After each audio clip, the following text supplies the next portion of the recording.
প্রিয় বন্ধুগণ, আমি বিমল কুণ্ডু, একজন বাঙালি। চ্যানেলের পক্ষ থেকে আপনাদেরকে সাদর সম্ভাষণ জানাচ্ছি। অনেকদিন পরে ভিডিও করতে এলাম। মাঝখানে দীর্ঘ 1 মাস ধরে প্রায় পূজা পার্বণ অতিবাহিত হলো। এতদিন ধরে অন্যের করা ভিডিওগুলো শুনেছি, নানা কথা, নানা মতামত বাংলাদেশকে নিয়ে।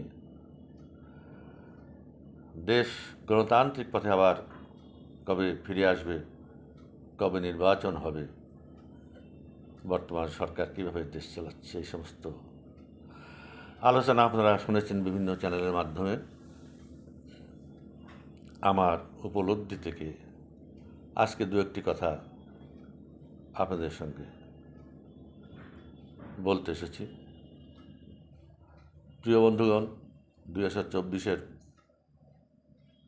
5ই আগস্ট ছাত্র জনতার নেতৃত্বে যে আন্দোলন হয়েছিল, সে আন্দোলনের মুখে দেশের গণতান্ত্রিকভাবে নির্বাচিত প্রধানমন্ত্রী দেশ ছাড়তে বাধ্য হয়েছিলেন। ছাত্রদের আন্দোলনে দেশের প্রায় অধিকাংশ জনগণ এবং বুদ্ধিজীবী মহল তাদের সমর্থনে এগিয়ে এসেছিলেন। তারা আশা করেছিলেন যে দেশে পরিবর্তন হলে তারা আরও অনেক বেশি সুখী শান্তিতে থাকবেন।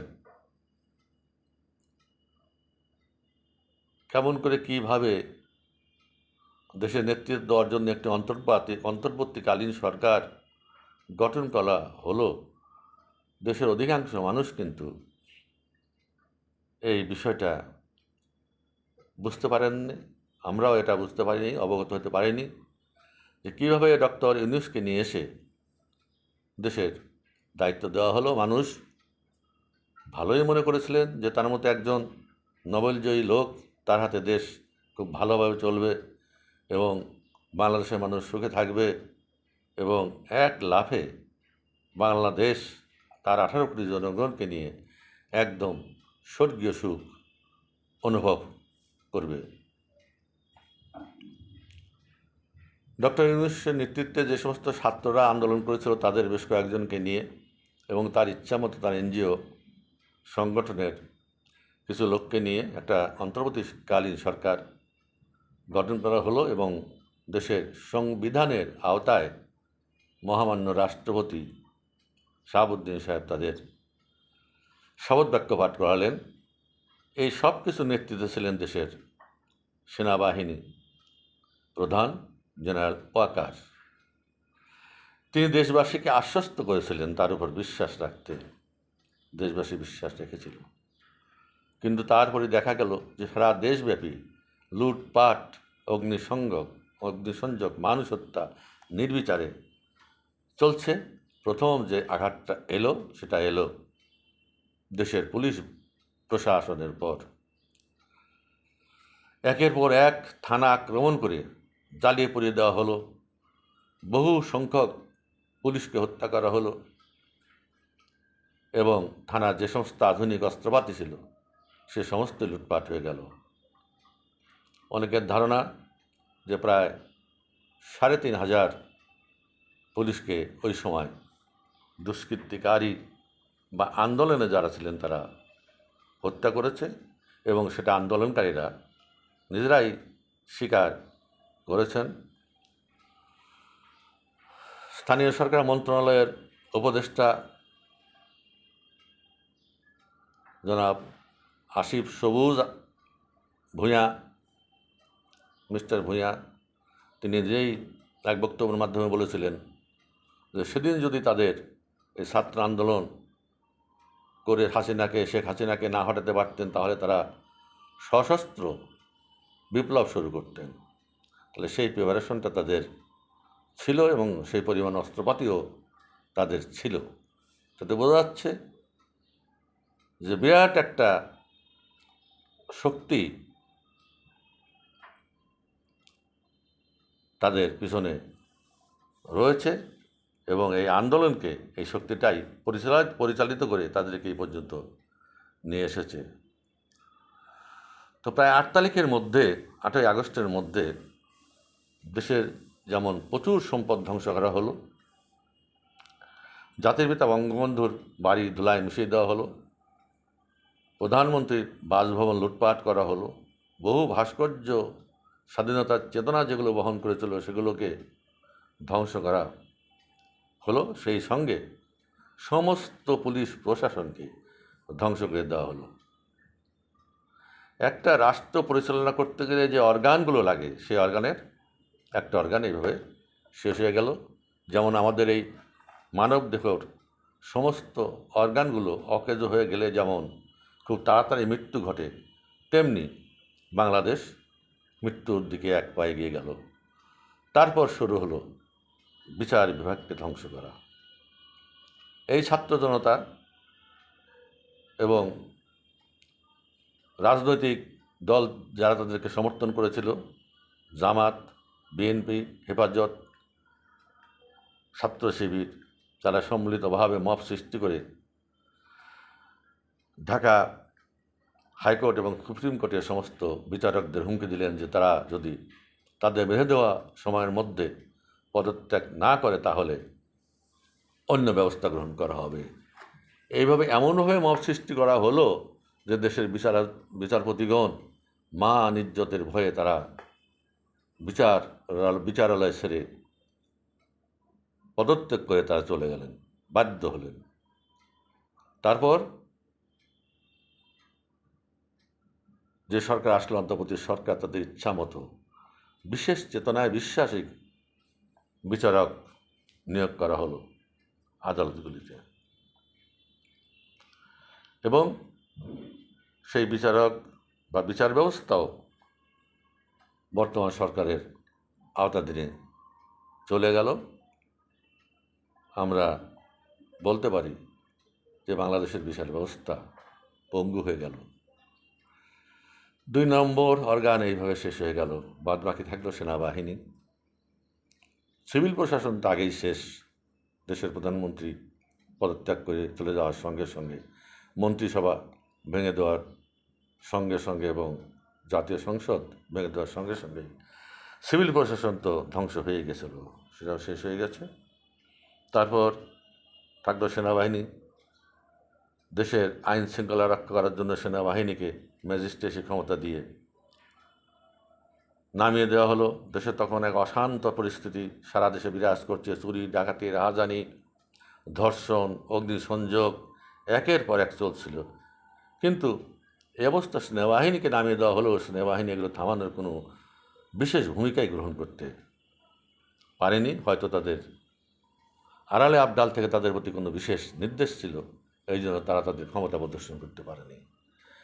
এই জন্য বলছি যে আমাদের জীবনেই আমরা অনেকগুলো সামরিক শাসন এবং আর্মি অ্যাক্টিভিটি দেখেছি। আমরা আইয়ুব খাঁর সময় দেখেছি পাকিস্তান আমলে, তারপর আমাদের স্বাধীন বাংলাদেশে আমরা জিয়াউর রহমানের সামরিক ব্যক্তি জিয়াউর রহমানের শাসন দেখেছি, জেনারেল হোসেন মোহাম্মদ এরশাদের শাসন দেখেছি।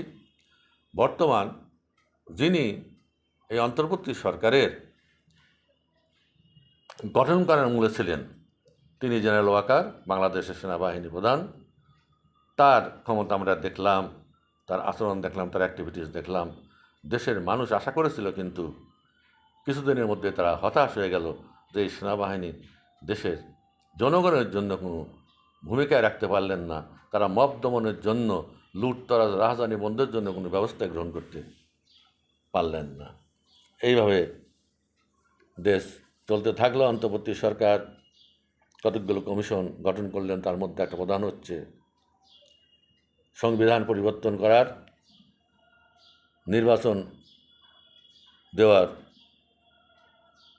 কমিশন গঠন করা।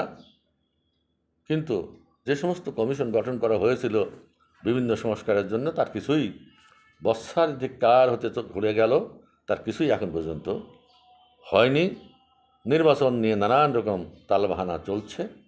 ইতিমধ্যে অন্তর্বর্তী সরকার একটি নিজস্ব দল, এটা সবাই জানে আর কি, ওপেন সিক্রেট, গঠন করেছে। তার নাম হচ্ছে এনসিপি। এই এনসিপি নেতারা দেশের মধ্যে আরও অশান্তি সৃষ্টি করেছে। তারা বিভিন্ন প্রান্তে গেল এবং তাদের মতবাদ প্রচার করার চেষ্টা করল। সেখানে ধীরে ধীরে জনগণের মধ্য থেকে প্রতিবন্ধকতা সৃষ্টি হতে লাগলো এবং প্রায় মুখোমুখি দাঁড়িয়ে ভয়ঙ্কর রকমের সমস্ত ঘটনা, গোপালগঞ্জ, চিটাগাং, রংপুর, ভয়ঙ্কর রকমের সমস্ত ঘটনা ঘটতে থাকলো। সেগুলো দমন করার মতো সেনাবাহিনী কোনো ব্যবস্থা গ্রহণ করেনি। আজকে দেখা যাচ্ছে বর্তমানে এই সেনাবাহিনীর বিরুদ্ধে অন্তর্বর্তী সরকার তাদের বিচার করার জন্য প্রায় 25 জন উচ্চপদস্থ সামরিক কর্মকর্তা বিরুদ্ধে ওয়ারেন্ট জারি করেছে ট্রাইব্যুনালের মাধ্যমে। এই ট্রাইব্যুনাল গঠন করে শেখ হাসিনার বিচার করা হচ্ছে এবং সেই একই ট্রাইব্যুনাল, যে ট্রাইব্যুনালের সম্পর্কে সবাই অবগত আছেন যে তার বিচারপতি এবং প্রসিকিউশনের যিনি আইনজীবী রয়েছেন তারা সবাই একটা বিশেষ দলের লোক, যারা একদিন রাজাকার আলবদের বিচার করার বিপক্ষে ছিল। তাদের কাজকে বিচারপতি এবং প্রসিকিউশনের আইনজীবী নিয়োগ করা হয়েছে শেখ হাসিনা এবং অন্যান্য আওয়ামী লীগের নেতাদের বিচার করার জন্যে। তো সেখানেই 25 জন সেনাবাহিনীর উচ্চপদস্থ সেনা কর্মকর্তার বিরুদ্ধে ওয়ারেন্ট করা হলো। অনেক তালবাহানার পর ক্যান্টনমেন্টে একটা সাবজেল গঠন করা হয়েছে। দেশের মানুষ আশা করেছিল যে এইবার সেনাবাহিনীর প্রধান জেনারেল ওয়াকার তিনি জাগবেন এবং দেশকে রক্ষা করার জন্য, দেশের মানুষকে রক্ষা করার জন্য তিনি এই সরকারের সঙ্গে সরাসরি একটা মীমাংসার জন্যে হাজির হবেন যে দেশটা আসলে কে চালাবে। নানা রকম আন্তর্জাতিক ষড়যন্ত্র বাংলাদেশকে ঘিরে চলছে।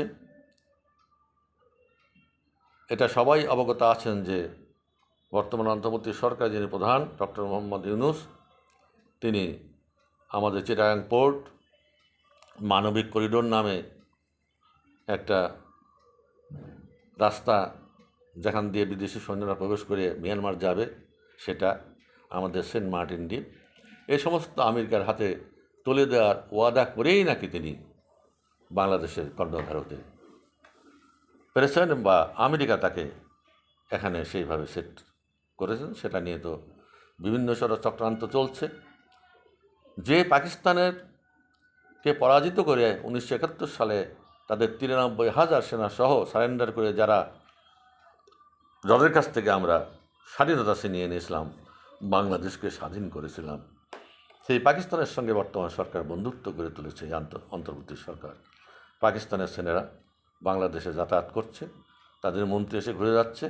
পাকিস্তানে যেতে বাংলাদেশিদের নাকি এখন আর কোনো পাসপোর্ট লাগবে না। তারা চিটাগাং, কক্সবাজার বিভিন্ন জায়গায় ঘোরাঘুরি করছে। জানা যাচ্ছে যে ইতিমধ্যে এই অন্তর্বর্তী সরকার সহ জামাত ইসলাম, ছাত্র শিবির, হেফাজত এবং তারা যেভাবে আন্তর্জাতিক ষড়যন্ত্রে লিপ্ত হয়ে আইএসআই, সিআইএ ইত্যাদির মাধ্যমে এই সংগ্রামটাকে কোটি কোটি ডলারের বিনিময়ে সার্থক করেছে, তারা পাকিস্তান সেনাবাহিনীকে এখানে ডেকে এনেছে এবং ইতিমধ্যে অনেক জঙ্গি ঘাঁটিও নাকি বাংলাদেশে গড়ে উঠেছে। ঠিক এরকম অবস্থায় যখন সবাই সন্দিহান যে দেশটার কী হবে, মাঝে মাঝে শোনা যায় যে ভারত আক্রমণ করবে, এই শেখ হাসিনা এসে গেল, এমন নানান রকমের কথা শোনা যায়। কিন্তু সেগুলো সবই মানে বাতাসে ভেসে আসা কথা, তাকে বিশ্বাস করা যায় না।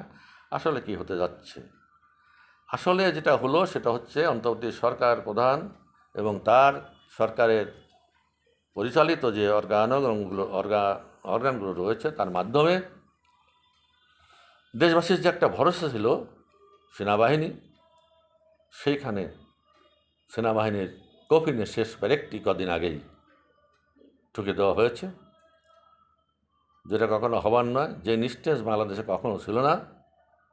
সেনাবাহিনীর 15 জন ঊর্ধ্বতন কর্মকর্তাকে কোর্টে হাজির করা হয়েছে এবং তাদের কোনো জামিন না দিয়ে তাদেরকে হাজতে পাঠানো হয়েছে। এতে দেশবাসীকে বোঝানো হয়েছে, সেনাবাহিনীকে বুঝিয়ে দেওয়া হয়েছে যে চুপ থাকো, কেউ কথা বলতে পারবে না। যদি কথা বলো তাহলে তোমাদের এই একই অবস্থা হবে। অত্যন্ত রহস্যজনক ঘটনা হচ্ছে, যেদিনকে সেনাবাহিনীর 15 জন lieutenant general, major general, brigadier, colonel, major তাদেরকে হাজতে পাঠানো হয়, ওই দিন আমাদের সেনাবাহিনী প্রধান মালয়েশিয়া ভ্রমণে ছিলেন। বিষয়টা খুবই রহস্যজনক। আসলে কি হতে চলেছে? তবে এটা সবাই বুঝতে পারছে যে দেশকে নিয়ে, বাংলাদেশকে নিয়ে একটা আন্তর্জাতিক ষড়যন্ত্র হচ্ছে এবং সেই আন্তর্জাতিক ষড়যন্ত্রের একটা টিম হিসাবে ডক্টর ইউনূস এবং তার অন্তর্বর্তী সরকার এখানে কাজ করছে এবং বাংলাদেশকে সে অন্ধকার যুগের, মধ্যযুগের দিকে ঠেলে পাঠানো হচ্ছে, যাতে চিরকাল তারা দেশটাকে শাসন করতে পারে, এই দেশবাসীকে মূর্খ রেখে এবং তাদেরকে অন্ধকারে ঠেলে দিয়ে। তো এখনকার মতো এ পর্যন্ত। দেশবাসী, সাধারণ জনগণ আজকে অনেক কিছু বুঝে গেছে, অনেক কিছু জানতে পারছেন। তার এই অবস্থা থেকে মুক্তি চায়। আস্তে আস্তে আন্দোলন গড়ে উঠছে এবং সেই আন্দোলন পরিচালনা করছেন আমাদের নেত্রী, বিদেশে বসেই শেখ হাসিনা। আমরা আশা করি এই আন্দোলনে আবার আমরা সফল হব, বাংলাদেশ রাহমুক্ত হয়ে সেখানে আবার গণতান্ত্রিক ধারা প্রতিষ্ঠিত হবে এবং সবাই ধারণা করছেন যে শেখ হাসিনা, দেশকে যেখানে নিয়ে যাওয়া হয়েছে, শেখ হাসিনা ছাড়া এখান থেকে দেশকে টেনে তুলবার আর কেউ নেই। তাই বহু শুভবুদ্ধি সম্পন্ন মানুষ শেখ হাসিনাকে ডাকছেন যে নেত্রী, আপনি ফিরে এসে দেশের দায়িত্ব গ্রহণ করুন। ইতিমধ্যে নেত্রীকে যারা আশ্রয় দিয়েছেন তাদের একটা সূত্র থেকে আমরা জানতে পেরেছি, তারা বলেছেন যে সম্পূর্ণরূপে নিরাপত্তার ব্যবস্থা করে, যাতে শেখ হাসিনা, বঙ্গবন্ধু তনয়ার কোনো রকম জীবনের হানি না হয়, কোনো রকম ক্ষতি না হয়, তেমন একটা পরিবেশ সৃষ্টি করার পরই নেত্রীকে দেশে ফেরত পাঠানো হবে। ততদিন বা ততক্ষণের মধ্যে দেশবাসীর কাছে আহ্বান যে আন্দোলন গড়ে তুলুন, যাতে নেত্রী সুস্থভাবে দেশে ফিরে এসে এই দেশের গণপ্রজাতন্ত্রী বাংলাদেশে, যে দেশকে আমরা স্বাধীন করেছিলাম, যে দেশে নায়ক ছিলেন জাতির পিতা বঙ্গবন্ধু শেখ মুজিবুর রহমান, যাকে বিশ্বের সমস্ত মানুষ মহান নেতা হিসাবে স্বীকার করে নিয়েছিলেন, তার আদর্শ, তার চেতনা এবং তার যে বলিষ্ঠ উচ্চারণ, সেভাবেই সেই আদর্শকে বুকে নিয়ে আবার বাংলাদেশ নতুনভাবে জেগে উঠবে। সবাইকে ধন্যবাদ। জয় বাংলা, জয় বঙ্গবন্ধু।